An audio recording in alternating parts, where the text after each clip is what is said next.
Olha lá, gente. Derrubou a árvore enorme, derrubou. Tava seca, né? Tava cheia de cupim. Aí tá rachando lenha para poder fazer fogueira de noite. Cozinhar batata e milho. Cadê o milho? Não tem mais? Cadê o milho? Olha o milho aí no milharal. Tem pouco, será que dá? Olha o Wagner aí, ó. O Wagner ajudou a derrubar a árvore seca.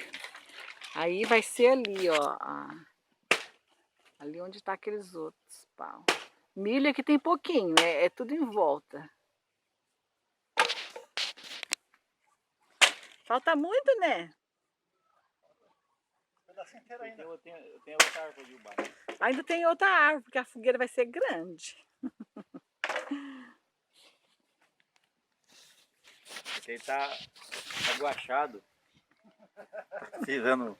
Só veja em vídeo, só. É. Quer fazer. Quer fazer. Tá aguachado, parado.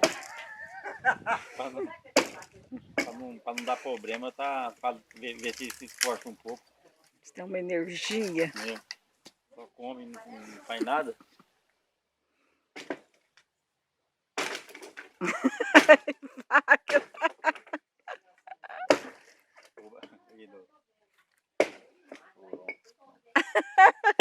Vai boa.